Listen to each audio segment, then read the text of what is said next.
Oi, pessoal, chegamos ao episódio final dessa jornada pela interação social no mundo dos jogos. Os episódios anteriores nos levaram a conversas com especialistas que nos mostraram várias camadas de significado e conexão que os jogos online nos proporcionam. Vamos encerrar essa jornada conhecendo os bastidores, o processo de desenvolvimento e como funcionam esses jogos multijogadores. Hoje a nossa entrevista é online, realizada no nosso ambiente virtual do Aperte Start Podcast, e você também pode acessar. E eu estou aqui com o desenvolvedor André Luiz Cordeiro. Como que você se tornou um desenvolvedor de jogos? Qual foi a sua formação, a sua trajetória? Claro, em 2018 eu comecei a estudar na faculdade da Estadual aqui de Santa Catarina, na UDESC. E aí eu comecei a estudar engenharia de software. E na engenharia de software é programação, é muita programação densa, assim. Então a gente olha aquele monte de letrinhas coloridas ali e não vê nada visual, nada muito prático. E aí eu queria fazer coisas que eu achava divertido. Então eu comecei a ver como é que eu conseguia usar essa parte de código para criar experiências que eu achava divertidas, certo? Aí, nisso, comecei a estudar Unity. Consegui achar alguns tutoriais no YouTube, comecei a estudar Unity. Nisso eu consegui meu primeiro estágio, depois eu comecei a fazer um estágio na faculdade, depois eu consegui meu primeiro cargo como júnior na DX Gameworks. E agora eu estou trabalhando como desenvolvedor mid-high na Coco. A Coco, conta mais, é a empresa que você está trabalhando atualmente. Isso, a empresa que eu estou trabalhando atualmente. Ela é a maior prestadora de serviços no ramo de jogos do Brasil. Então, a gente presta serviços para empresas AAA, assim, tipo EA, ou empresas de nome que são, por exemplo, Ubisoft. Tem também outras que não são tão famosas, mas ainda são bem notórias no mercado de games, tipo a Big Point, entre outras. Ah, bom, atualmente os jogos eletrônicos eles são divididos, principalmente o multiplayer, em cooperativo local e online. E esses dois eles promovem a interação social, só que de jeitos diferentes. Pra ti, qual a importância da interação social nos jogos multiplayer? É o fator mais importante, assim. Se você não tem interação social com outros jogadores, não tem por que o jogo ser multiplayer, certo? Não tem por que você colocar essa camada de complexidade dentro do jogo se não for pra ter a interação. Você conhece, joga algum desses jogos? Claro, eu tava jogando muito há um tempo atrás aquele jogo de cartas do League of Legends, o Legends of Runeterra. Então ele tem bastante disso de interação social através de uma maneira muito simples, né? Que é através de emojis, mas ainda assim é uma experiência interessante. Tem bastante provocação através de emojis, esse tipo de coisa. Ele não tem chat voice, ele só tem os emojis mesmo. Os Isso emojis. é uma das diferenciações que esse jogo tem. E assim, observando, já que você falou de emoji, observando as tendências que os jogos têm hoje, a integração de tecnologias imersivas, como realidade aumentada, cross-plataforma, que permite que o mesmo jogo seja jogado no celular, no videogame, no computador, por várias pessoas. E isso permite que os jogadores eles tenham uma comunicação melhor para ainda mais quem tem uma condição financeira, né? E para você, quais são as outras tendências que você destaca em jogos multiplayer? Assim, o fator cross-plataforma que você tocou é muito interessante, tá? Eu acho que essa é uma das principais tendências, assim, que a gente vê em líderes do mercado. Então, a gente vê, por exemplo, esse tipo de coisa no Fortnite. Nós vemos também em jogos como Fall Guys, enfim, principalmente nos jogos ali da Epic Games, né? Mas, pô, isso daí é sensacional. Além disso, tem aquela integração com o Twitch, por exemplo, para você conseguir aumentar o engajamento do teu jogo, esse tipo de coisa. Show? O Fortnite ele é um exemplo de jogo para cross-plataforma, né? Que hoje tem para celular, tem para computador, tem para videogame, todo mundo consegue jogar junto de Sim, cada um no seu dispositivo. exatamente. E assim, quais são, além desses jogos que a gente falou, outros jogos que você vê que promovem a interação social, que tem diferentes recursos como chat de voz, chat de texto, ambientação online? Claro. Tem um jogo do Alan Azoka que me fugiu o nome agora, putz, ele jogou esses dias. Era um jogo que permitia você customizar o teu personagem do jeito que você quisesse, certo? Então, tecnologia de mod ali, que era bem interessante. Esse jogo, assim, foi um jogo que abordou muito essa parte social, que eu achei bem interessante, tá? E tem também o, o Among Us. Pra mim é um exemplo sensacional, assim, de integração social, certo? Tem chat de voz, tem chat de texto, tem tudo. Você já fez parte de algum desenvolvimento de um jogo multiplayer? Ou você já desenvolveu? Como foi o seu papel de participação? Claro, eu participei do desenvolvimento de alguns jogos multiplayer, dentre eles se destacam o Toy Sports e o Camp Wars, a versão da DX Gameworks do Camp Wars. Assim, são experiências muito interessantes, porque a gente lida com uma série de desafios técnicos ao mesmo tempo que nós temos que implementar a parte de deixar o jogo divertido, certo? Então, aqui no Brasil, a gente não tem essa parte de desenvolvimento de jogos multiplayer tão forte ainda. Ok? A gente não tem muitas pessoas que sabem programar, fazer o jogo realmente, implementar as funcionalidades do jogo. Então, é um desafio técnico muito grande, assim, a gente dar esses primeiros passos e aprender como fazer isso acontecer, ok? Mas é muito interessante implementar as partes de funcionalidades relacionadas a essas interações sociais, porque você vê o processo de desenvolvimento acontecendo ali, e você tem que fazer um ajuste aqui. Ah, não, acho que isso vai ficar melhor. E você faz um outro pequeno ajuste ali, e aí você vai refinando. É como se você estivesse esculpindo uma obra de arte, assim. Você vai refinando, refinando, refinando, até finalmente chegar naquela interação que você realmente deseja. Então, é muito legal. O Toy Sports, ele é um jogo que você desenvolveu, né? E ele tem previsão de estreia pra gente poder testar esse jogo? A última vez que eu conversei com o pessoal da minha antiga empresa, onde eu trabalhava lá e desenvolvi o Toy Sports, estava previsto para lançar, ou seja, eles estavam com a intenção de lançar se não me engano, era em 2024, eu não sei exatamente a data, tá? Porém, esses planos podem ter mudado, então eu não vou saber informar com exatidão, assim. Acho que quem quiser dar uma olhada, onde é que eu encontro esse jogo? Onde ele está disponível? Isso, ele já tem página na Steam, tá? E aí tem alguns jogos da empresa já publicados, inclusive se alguém curte Jovem Nerd, aí tem o jogo do Rough Gunner, que o pessoal lançou esses dias também. Se quiser colocar o Toy Sports na lista de desejos, tem página na Steam, é só digitar Toy Sports no Google, vai ser o primeiro resultado. E aí, o que que tu fez no projeto de desenvolvimento desse jogo? Foi uma equipe grande que desenvolveu esse jogo? Foi pequeno? E qual foi teu papel lá? Aham, tá. Nós começamos em uma equipe bem pequenininha, tá?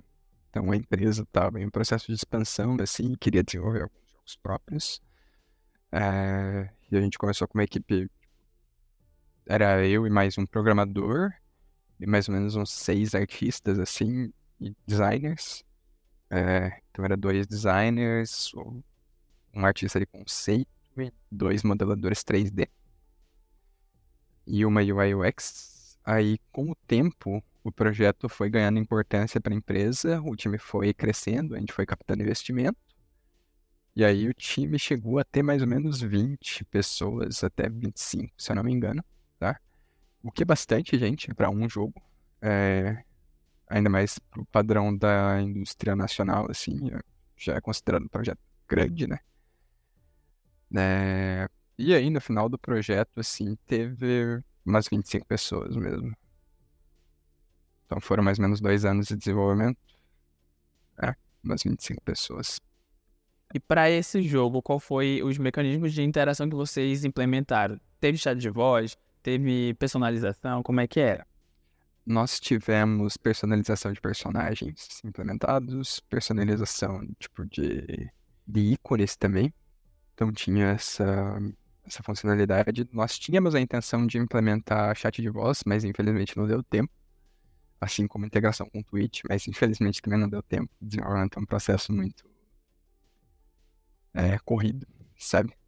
Como que funciona esse jogo? É uma partida de corrida? É modo história? Isso, o jogo, ele é um jogo baseado em partidas, certo? Então, pensa na mistura de Mario Kart com Fall Guys, ok? Então, você dirige o teu carrinho, que nem no Mario Kart, e você tem um boneco todo molenga, que você tem que interagir com esse boneco, com os outros jogadores, no estilo de Fall Guys, certo?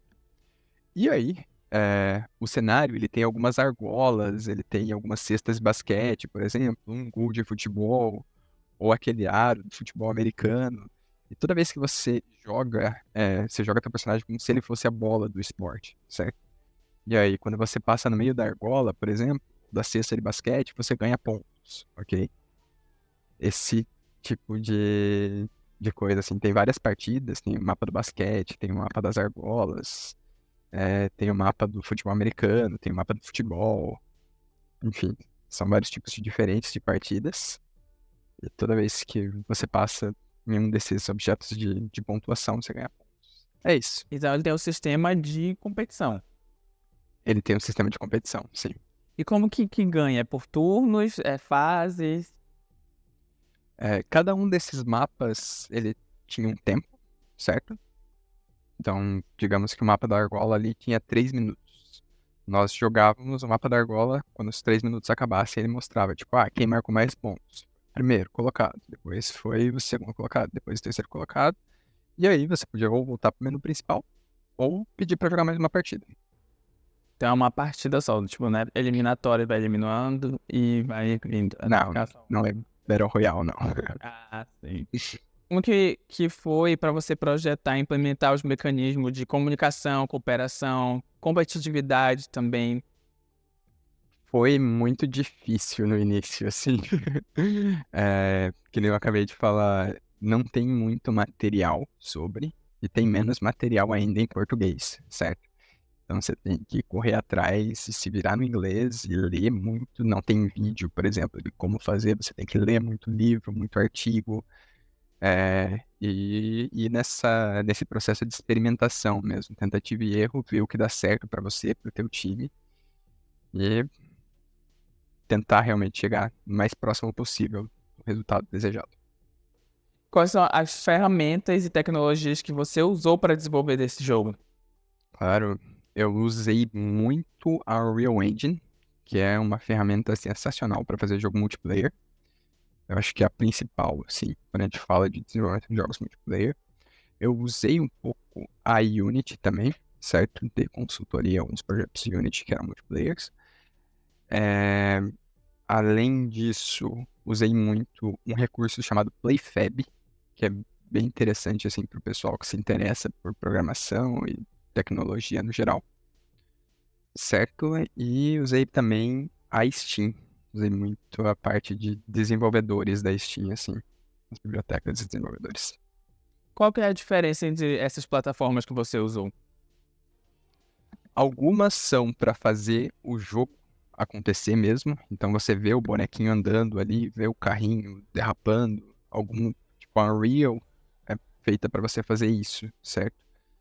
É, Algumas outras são para você fazer o que a gente chama de metagame, são coisas além do jogo. Por exemplo, o PlayFab é algo que eu usei para fazer as coisas além do jogo. Por exemplo, Season Pass, funcionalidade de amigos ali para você adicionar os seus amigos. Teve também experiência, quest, skins, tudo isso são tecnologias que não vêm dentro do motor de jogos em si, vêm de sistemas terceiros, sabe? E com todo esse boom de inteligência artificial, você usou algum para te auxiliar no teu trabalho, para facilitar teu trabalho, para te dar aquele apoio? Usei. O ChatGPT é maravilhoso, né? Porque quando a gente empaca ali num problema que é muito difícil, muito técnico, ou alguma parte, alguma dúvida de documentação que a gente tem de como fazer alguma coisinha muito específica, o ChatGPT é muito bom para isso. Você só pesquisa ali, pede para ele, como é que você faria isso daqui? E ele te dá um trechinho de código ali e você experimenta, né? Às vezes dá certo, às vezes não dá, mas quando dá é uma felicidade. E como que você usou ele? Você usou ele para te dar ideia de jogos, de como produzir um jogo, ou para te dar aquele código mesmo? Eu, particularmente, usei para me dar aquela ideia de código mesmo. Porém, no entanto, todavia, Eu vi gente do meu estúdio, ou seja, diretores de jogos mesmo, ou até mesmo o CEO ali, para não ter que atrapalhar o dia a dia de um profissional que é artista, por exemplo, usar ali algo como o Midjourney para ver como ficariam algumas ideias deles, certo?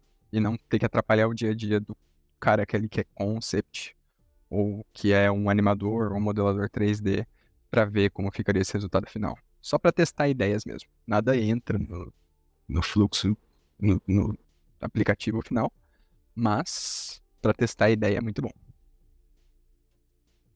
E assim, os jogos, hoje em dia, esses multiplayer, eles, por mais famoso que seja, a comunidade é maior.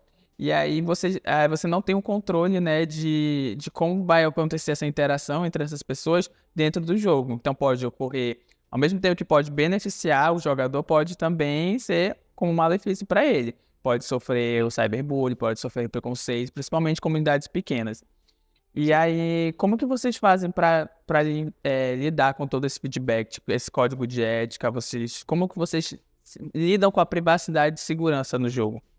Claro, hoje em dia a gente tem bastante ferramentas, principalmente no que diz essas de integração de chat de voz, chat de texto.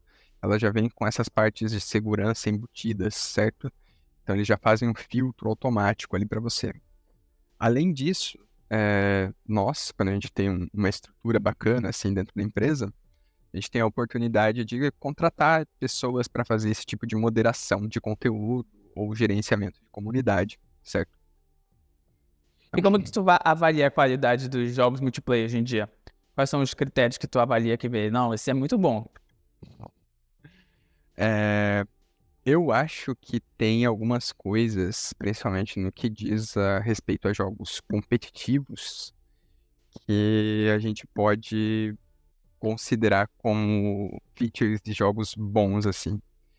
Então, você ter uma prevenção, um certo nível de prevenção ali contra cheats, por exemplo. Você tem um certo... que são coisas que a gente pode implementar no código e que a gente que trabalha mesmo com programação, com desenvolvimento de jogos, a gente consegue ver, tipo, pô, esse cara aqui, ele gastou um tempinho a mais para refinar e deixar bem... criar uma experiência de jogo melhor, assim, sabe? E às vezes a gente não vê isso, certo? A gente consegue ver a diferença de qualidade ali também. Claro que tudo vai do objetivo do jogo. Por exemplo, quando nós estamos falando de um jogo como Gang Beasts, não tem sentido você implementar uma mega segurança, sendo que teu jogo não vai ser competitivo, vai ser cooperativo, certo? Você vai jogar só entre amigos ali. Você não tem uma partida ranked de Gang Beasts. Então, a gente releva alguns probleminhas que a gente vê, porque a gente não tá jogando, não vai atrapalhar a experiência do jogador. Mas é isso, a gente consegue ver, mas basicamente vendo se a experiência é fluida o suficiente ou não quando a gente tá jogando. Beleza. Acho que para finalizar, só quais são as vantagens e desvantagens de jogos multiplayer em relação a jogos single player ou offline? As vantagens e desvantagens de jogos multiplayer em relação a jogos single player. Eu acho que não, não é exatamente uma vantagem ou desvantagem, são gêneros diferentes, são experiências totalmente diferentes, certo? Porém, no entanto, todavia, o multiplayer ele realça muito mais a interação com outros indivíduos, certo? Se você vai fazer um multiplayer, você tem que ter interação com os outros indivíduos. Isso, tipo, nós somos seres humanos, somos seres sociais. Então, agregar isso dentro das experiências que a gente cria é sempre enriquecedor, certo? Ok, então agora a gente vai jogar, né? Na prática, vamos testar isso. Bora lá. Tumble Guys é um jogo de corrida estilo Battle Royale. Neste jogo, você e até 32 jogadores online terão que superar obstáculos e desafios em diferentes mapas. Tumble Guys é um jogo inspirado em Fall Guys, tendo uma proposta similar, mas com uma jogabilidade mais acessível e dinâmica. Você terá que correr, pular, desviar e empurrar seus oponentes, enquanto evita armadilhas e surpresas que podem atrapalhar o seu caminho. Este jogo é ideal para jogar com seus amigos e familiares, Você poderá criar sua própria sala personalizada e jogar contra seus contatos, ou se juntar a jogadores aleatórios de todo mundo. Tumble Guys é gratuito e está disponível para celular e agora para computadores. E aí, diz aqui que você pode jogar com 32 pessoas. Se você conseguir criar uma sala com 32 pessoas... Né? Isso é bom. Seu jogo que você falou que desenvolveu, o Toy Sports, ele... Em uma partida cabe quantos jogadores? 30 jogadores. Deixa eu ver seu card.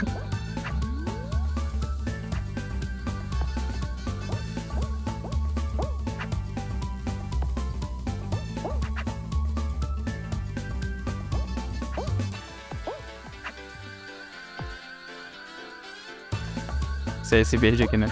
É. Ah, muita gente. E os jogos que ficam sempre famosos? Você já jogou o Free Fire? Putz, grila. O Free Fire eu jogava muito na escola. Free Fire, truco. Truco online, né? É. Eu acho que vão perder, Thiago. Vamos. Assim, um dos problemas que eu tô enfrentando aqui, que é o que faz atrair vários jogadores, é o ping, né? A conexão com a internet, já que eles são online. Como que vocês fazem pra facilitar pra todo mundo isso? É um processo difícil?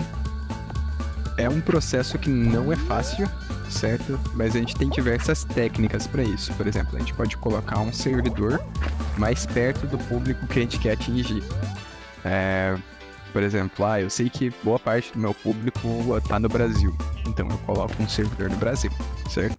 Mas eu também tenho bastante gente no Japão, então eu coloco mais um servidor no Japão. E aí o servidor fica mais perto dessas pessoas e o transporte não precisa ser tão longo, sabe? E servidor que você fala, criar é fácil ou você tem que comprar? Não, definitivamente não é fácil e não é barato também. Chamei. É um... eu ainda tô vivo, foi mal. Você passou? Eu passei, eu tô aqui ainda. Eu não passei. Humilhação. Não, eu vou quitar aqui, peraí. Ou na real, eu tô na última, eu não vou quitar não.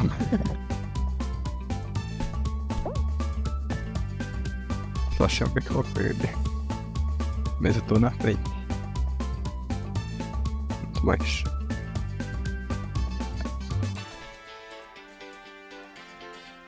Ih, vou ganhar.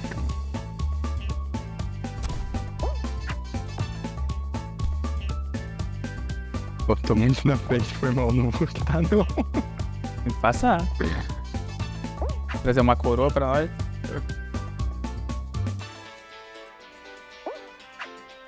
Ui, quase perdi. Ganhei. Primeiro. Ganhou. Já começou.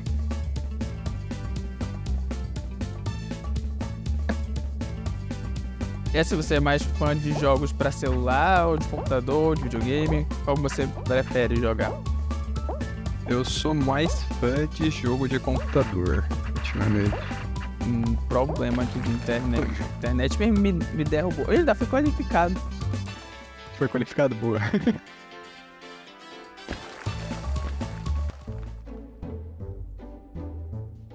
Mas eu sou mais fã de jogo de computador, e você? Bom, como eu gosto de jogar com meus amigos, né, e tem que ter acessibilidade pra todo mundo, é pra celular, com certeza. Celular mesmo, tá certo. E eu fico procurando sempre jogos que dê pra todo mundo jogar.